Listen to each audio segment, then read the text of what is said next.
Hi, it's Grammy from Grammy and Grandpa Read, and today I have a book for you. It's an Eric Carle book, and this one's called A Home for Hermit Crab. Time to move, said Hermit Crab one day in January. I've grown too big for this little shell. He had felt safe and snug in his shell, but now it was too snug. Hermit Crab stepped out of the shell and onto the floor of the ocean. But it was frightening out in the open sea without a shell to hide in. What if a big fish comes along and attacks me, he thought. I must find a new house soon. Early in February, Hermit Crab found just the house he was looking for. It was a big shell and strong. He moved right in, wiggling and waggling about inside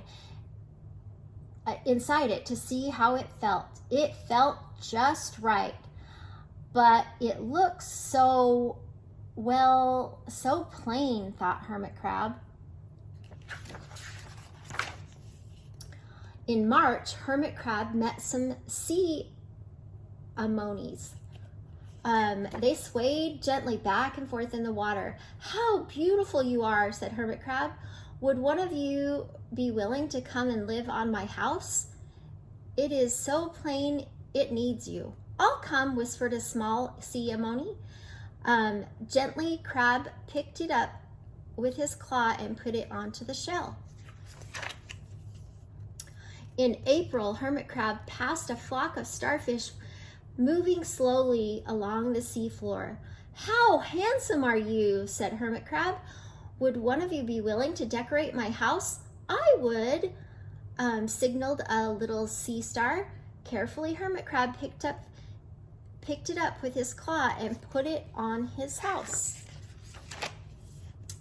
In May, Hermit Crab discovered some coral.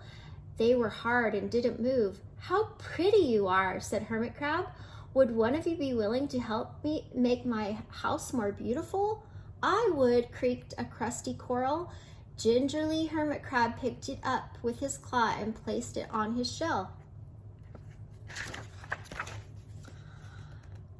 In June, Hermit Crab came to a group of snails crawling over the rock on the ocean floor. They grazed as they went, picking up algae and bits of debris and leaving a neat path behind them. How tidy and hardworking you are, said Hermit Crab. Would one of you be willing to come and help clean up my house? I would, offered one of the snails. Happily, Hermit Crab picked it up with his claw and placed it on his shell.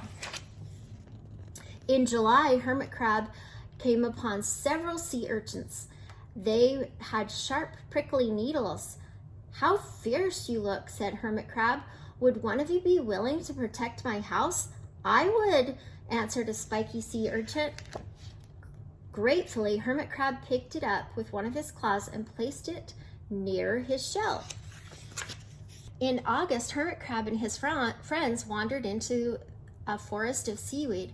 It's so dark here, thought Hermit Crab. How dim it is, murmured the sea anemone. How gloomy it is, whispered the starfish. How murky it is, complained the coral. I can't see, said the snail. It's like nighttime, cried the sea urchin. In September, Hermit Crab spotted a school of lanternfish darting through the dark water. How bright you are, said Hermit Crab. Would one of you be willing to light up our house? I would, replied one lanternfish, and it swam over near the shell. In October, Hermit Crab approached a pile of smooth pebbles. How sturdy you are, said Hermit Crab. Would you mind if I rearrange you? Not at all, answered the pebble. Hermit Crab picked them up and one by one with his claws and built a wall around his shell. Now my house is perfect, cheered Hermit Crab. But in November, Hermit Crab felt that his shell seemed a bit too small. Little by little, over the year, Hermit Crab had grown. Soon he would have to find another bigger home. But he had come to love his friends, and the sea anemone, the starfish, the coral, the sea urchin, the snail, the lanternfish, and even the smooth pebbles. They have been so good to me, thought Hermit Crab. They are like family. How could I ever leave them? In December, a smaller hermit crab passed by. I've outgrown my shell, she said. Would you know of a place for me? I have outgrown my house too, answered Hermit Crab. I must move on. You are welcome to live here, but you must promise to be good to my friends. I promise, said Little Crab.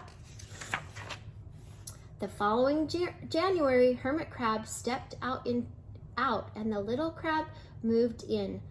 Couldn't stay in the little shell forever, said Hermit Crab as he waved goodbye.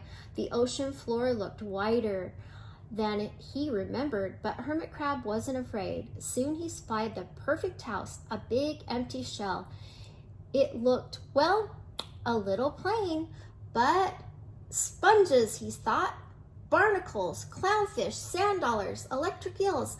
Oh, there are so many possibilities. I can't wait to get started.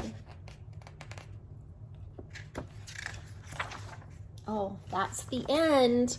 What do you think? Through the months, he got bigger and bigger and had to move. I hope you like this book. Please subscribe to our channel and like the video.